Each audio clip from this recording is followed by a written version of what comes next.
Welcome back. We're going to look this time at the reign of Romanos IV Diogenes, who occupied the throne from 1068 to 1071. Now, that's not a very long time. You might think to yourself, how can an emperor who reigned for such a short period of time be significant enough to be included in a list with such luminaries as Constantine the Great, or Justinian the Great, or Basil II? To which I might reply, you've got some nerve with that attitude. However, Romanos' reign has a big impact, for the worse, on the future of Byzantium, even if Romanos himself doesn't. As John Julius Norwich says in his books on Byzantium, it's impossible not to feel sorry for Romanos, a good soldier and a good man, undercut and betrayed at what turned out to be an enormous cost. Even Edward Gibbon, no great fan of the Byzantine Empire, portrays Romanos IV Diogenes as a brave but ultimately tragic leader, viewing him sympathetically as a capable soldier undone by court intrigue and fate. But we'll get to all that. Also, you may notice a change in the way I'm referring to emperors now. It's Romanos IV Diogenes rather than just Romanos IV. The difference is that the emperor's family name has been added. Basil II didn't use a family name because the Macedonian dynasty never had a hereditary surname in the later Byzantine sense. In the 9th and 10th centuries, imperial identity was still built around personal names, patronymics, and occasional geographic epithets, not fixed clan names. The earliest Byzantine emperor to publicly and consistently use a family name as part of his imperial identity was Romanos I Lecapenos. Emperors like Basil deliberately avoided aristocratic surnames because such names signaled membership of powerful regional families, precisely the groups Basil spent his reign suppressing. Basil hated the aristocratic clans and spent decades crushing them. The last thing he would do is imitate their naming practices. But after Basil's death, the political landscape shifted. Aristocratic families like the Phocas, Skleros, Argyros, and Diogenes clans became more powerful, and the throne became contested by competing lineages rather than passed on within a more or less stable dynasty. In this new environment, surnames became essential political tools. They advertised the claimant's power base, their allies, and their lineage. The empire had entered an era where aristocratic identity was inseparable from imperial authority. Before we get into Romanos' life, we need to set the stage, because what happened to Romanos has its roots in the way he came to the throne and the state of the empire at the time, including this whole aristocratic family thing that I just mentioned. So let's rewind to the end of the last episode. Basil's death in 1025 was the end of an era of expansion and military dominance for the empire. His brother Constantine VIII succeeded him, but ruled for just 3 years, relying on bureaucratic officials, allowing court factions to gain influence, and provincial defences to weaken. Constantine repealed Basil's laws against large landholders, which meant that peasant soldiers, a significant part of the empire's army, were displaced from their land by aristocratic estates. Romanos III Argyros, Constantine's son-in-law, then took the throne. Romanos Argyros was a senior noble and judicial official, whom the dying Constantine selected as successor precisely because he was an experienced insider and not a potentially dangerous general. Constantine forced Romanos to divorce his first wife and marry Constantine's daughter Zoe in November 1028. 3 days after the wedding, Constantine died and Romanos became emperor, creating the appearance of a smooth dynastic continuity from Basil to Constantine to Zoe and then to Romanos. Coming from the landed aristocracy himself, Romanos continued to dismantle Basil's attempts to protect smallholders from being swallowed up by great estates. By easing the tax burden on the nobility and abandoning strict controls on their accumulation of peasant land, Romanos managed to both weaken state revenues and accelerate the reduction of independent peasant proprietors into dependent serfs or tenants. Under Basil II, those smallholders had doubled as the empire's core provincial infantry and cavalry, especially in the eastern regions. His insistence on keeping them on their plots was partly about preserving this military base. As aristocratic estates grew and free peasants lost their holdings, leaving many soldiers impoverished or converted to tax-paying civilians, the traditional recruitment pool for these regional troops shrank, forcing the government increasingly to rely on professional units and foreign mercenaries, which were both costlier and less rooted in provincial society. They had less of a stake in defeating enemies, should we say. Romanos' expedition against Aleppo in 1030 was intended as a prestige operation to demonstrate how good of a general he was, even though Aleppo had already accepted Byzantine rule and wasn't any kind of urgent threat. It was essentially a vanity campaign, but it was badly handled. The army was camped in a waterless position, reconnaissance failed, a cavalry attack was repulsed, and morale collapsed to the point that the army retreated. Although casualties weren't enormous, contemporary authors treated the engagement as a terrible rout that turned the army into a laughingstock and highlighted its poor quality and organisation. This campaign publicly revealed trends underway since Basil's death: a fiscally weakened state, a reshaped landholding structure, and a less reliable provincial army. Romanos III's well-advertised failure as a field commander, coming after his concessions to aristocratic interests, became a symbol of the empire's decline. An empire who wanted desperately to imitate Trajan and Marcus Aurelius in war, but whose social and fiscal policies had helped hollow out the very military system those ambitions required. Through the reigns of Michael IV, Constantine IX, Theodora, Michael VI, and Constantine V Ducas, a series of policy choices progressively eroded the regional system that underpinned the empire's military strength, leaving Anatolia's provincial defences critically vulnerable. Constantine IX disbanded entire regional units to fund court extravagance and church foundations, while Constantine X explicitly prioritised civilian bureaucracy over military needs, leaving Anatolian regions underfunded and undermanned.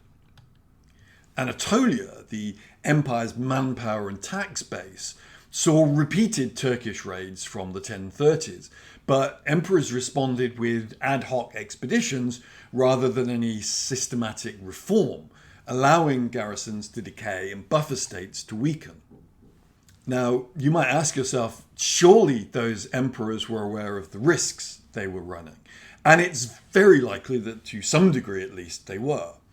But short-term political survival, class interest, and misplaced optimism consistently trumped long-term strategic needs. Civil aristocrats who dominated the court prioritised their own factions over the provincial military base, viewing a large standing army as both fiscally burdensome and politically threatening. Basil II's massive army was seen as too costly for peacetime. Successors preferred cheaper, short-term mercenaries over maintaining peasant soldiers, assuming buffer states and diplomacy would suffice amid what they saw as a lull in major threats.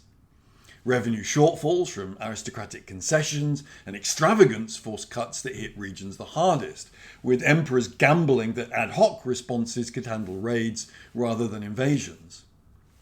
Weak rulers, many childless or aged, focused on securing thrones through marriages, coups or regencies, sidelining military reform amid court intrigue. No strong institutions enforced priorities or policies beyond the emperor's lifespan. Even as dangers mounted, responses remained piecemeal, as emperors consistently underestimated the threats they faced. Byzantine generals during this period, figures like George Maniakes, Nicephorus Phocas the Younger, or even Romanos IV Diogenes, before his elevation, did recognise the mounting dangers of the regional system's decay. They advocated restoring land grants and regional recruitment, but these pleas clashed with the civilian aristocracy's agenda in Constantinople. Their warnings and reform efforts were systematically undermined by court politics, diminished provincial authority, and the emperor's fear of military coups. Provincial commanders' influence waned as emperors centralised control through elites loyal to the court, rotated generals frequently to prevent faction building, and favoured bureaucratic appointees over frontier experts. Skilled officers were simply sidelined or eliminated. Meanwhile, to the east, but heading steadily west, were the Seljuk Turks. They were originally nomadic tribes from Central Asia who converted to Islam in the 10th century under leaders like Seljuk Bey and coalesced into a formidable confederation by the 1030s. Under Tugril Beg, they seized Baghdad in 1055 and claimed the Abbasid Caliph's mantle as the protectors of Sunni Islam. Tugril's nephew, Alp Arslan, which means heroic lion, inherited the Sultanate in 1063 and built a nomadic, heavy army optimised for open field warfare. Then he turned his eyes to Constantinople. So this is all by way of introduction. This was the situation the empire found itself in. Enter Romanos Diogenes, a tough Cappadocian general born around 1030 CE into a prominent military family, the Diogenoi, known for their huge estates and their influence among Byzantine aristocracy.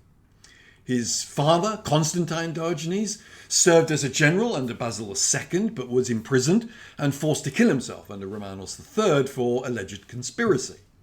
His mother was a niece, or daughter, depending on which sources you believe, of Basil Argyros, brother of Romanos III, so closely linking the family to imperial circles. Not many details of his upbringing survive, but coming from the warrior elite as he did, Romanos likely trained from youth in horsemanship, archery and command. He rose through the army ranks via service on the Danube and in Syria, where his successes earned him a reputation as a competent commander. Romanos was imprisoned in Constantinople in 1067, either for suspected treason or conspiracy against the Dukas regime, possibly linked to general military unrest amid Seljuk incursions. When Emperor Constantine X Dukas died in May 1067, his wife Eudokia, now regent for her sons, released Romanos from prison and pardoned him. The empire was under severe pressure from Seljuk raids, the Dukas administration had weakened the army, and their best general was doing no good, lounging in prison.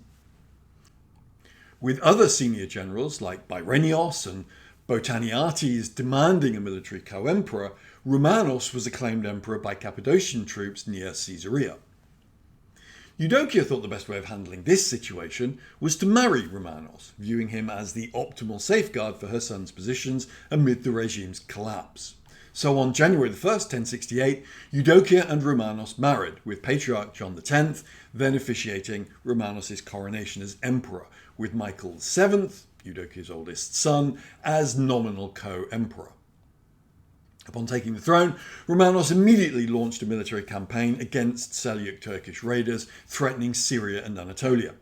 He assembled a large army of around 35 to 40,000 men, including regional troops and mercenaries, and marched first towards Lakandos to counter threats near Antioch, and then diverted north to repel incursions into Pontus around Neo-Caesarea. The expedition achieved limited successes by late 1068, temporarily checking Turkish advances and recapturing key frontier posts like Hierapolis. Domestically, Romanos began reforms by reinforcing army discipline, auditing tax collectors, and reducing court expenditures to fund provincial forces.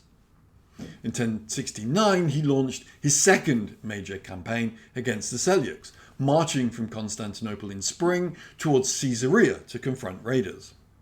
He repelled Turkish attacks near Iconium, executed captives, including a Seljuk leader, despite ransom offers, and suppressed a Norman mercenary revolt led by Robert Crispin near Edessa, though without a decisive victory. Returning to the capital in late 1069, Romanos continued domestic reforms like army audits and court austerity amid ongoing Dukas intrigue. This Ducas intrigue stemmed from John Ducas, Constantine X's brother, and his sons, who resented Romanos IV as an outsider usurping their family's imperial claim through marriage to Eudokia. They viewed his elevation as sidelining Michael VII and plotted against Romanos from the start, trying to undermine him.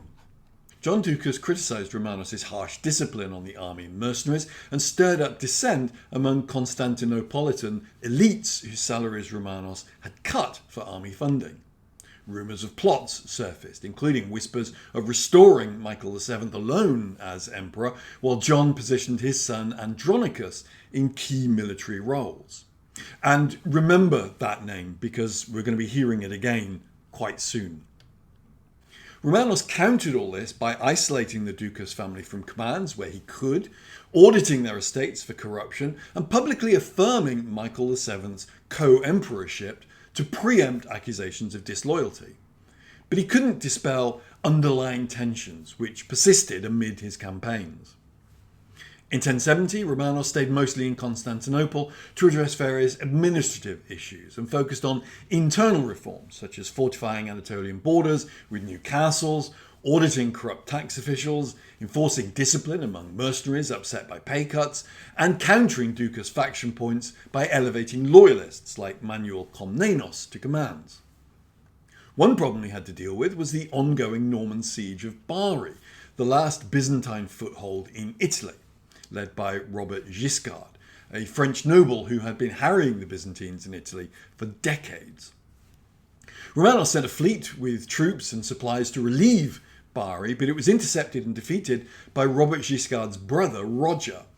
This directly led to Bari's surrender in April 1071, ending 5 centuries of Byzantine rule in southern Italy, and again highlighting the empire's overextension and, this time, naval weaknesses, although contemporary and later critics would add this failure to the charge sheet against Romanos personally.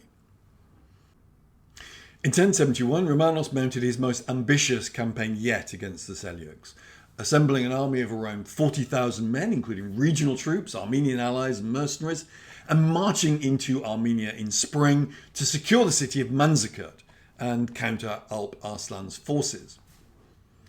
He recaptured Manzikert after a brief siege, but then divided his army, sending half under Joseph Tarkaniotis towards Kliat. Joseph was an experienced commander, but related to the Ducas faction through marriage. He led roughly half the army towards Kliat as a diversion, but deserted with his forces upon encountering Seljuk scouts. Whether through panic, miscommunication, or treason remains debatable. Whatever the reason, it left Romanos critically undermanned and exposed to Alp Arslan's forces. But communication breakdown due to distance, Seljuk encirclement, and general battlefield chaos prevented word of the desertion from reaching him. Romanos was outnumbered, but he had no idea.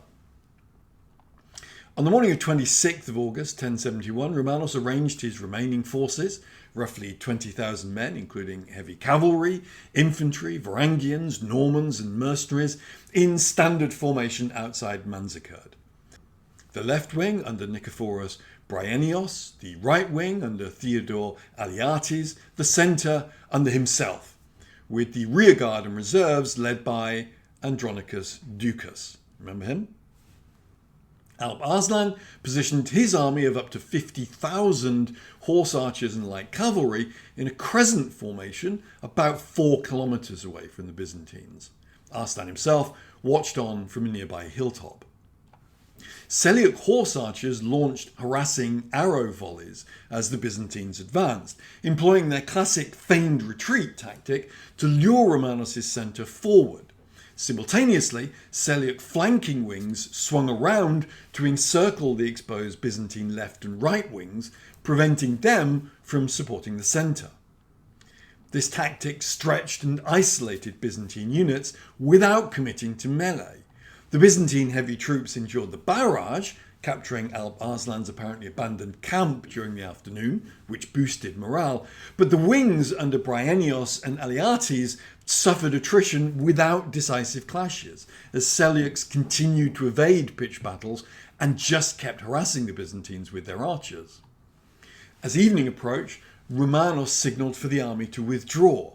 Andronicus Ducas, commanding the rear, either misinterpreted it as a signal that the army had been routed, or just ignored the signal entirely and fled back to Manzikert with the reserves. With no one protecting the rear, Seljuks exploited the gap and enveloped the isolated centre. Romanos' Varangians and loyalists fought desperately, but they were overwhelmed. Romanos continued to fight, wounded by arrows and without his horse, but he was eventually captured after nightfall. The first time a reigning Byzantine emperor had been taken alive by an enemy in battle. He was brought before Alp Arslan, who treated him surprisingly well. He was held captive and they negotiated a treaty. Byzantium was to pay a ransom of 1,500,000 solidus, nearly 7 tons of gold, or the equivalent of about 5 years of imperial revenue, and then pay an annual tribute of 350,000 solidus. In addition, Alp's son, probably the future Seljuk ruler Muhammad I, would marry one of Romanos' daughters. And finally, the Byzantine Empire would hand over Manzikert, Hierapolis, and some other border forts.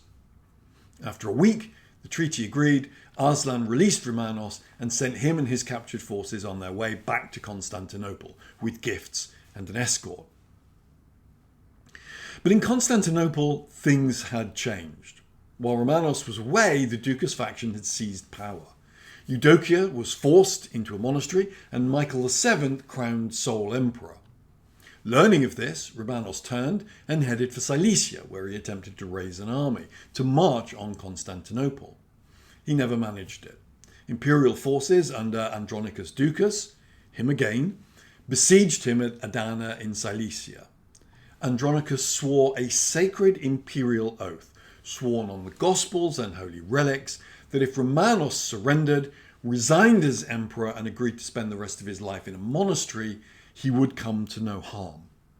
Romanos reluctantly accepted, but on June the 29th, 1072, en route back to Constantinople, Andronicus Ducas' forces ambushed him, blinded him with red-hot iron spikes, and sent him to Prote Island, about 12 kilometres southeast of Constantinople, in the Sea of Marmara, where infection from his wounds killed him a couple of days later. He was 42. Upon learning of Romanos' death and the Byzantines' refusal to honour the treaty he had negotiated, Alp Arslan reportedly proclaimed that the Byzantine nation has no god.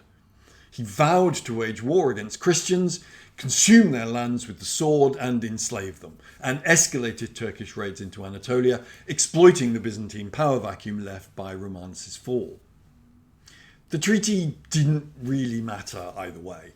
The terms were bearable for the empire, just about. The annual tribute was about 10% of the economy at the time, so it would have been a stretch. And a period of peace might have allowed the Byzantines to rebuild their forces in Anatolia, but with all of the infighting and intrigue in Constantinople, that's very unlikely to have happened.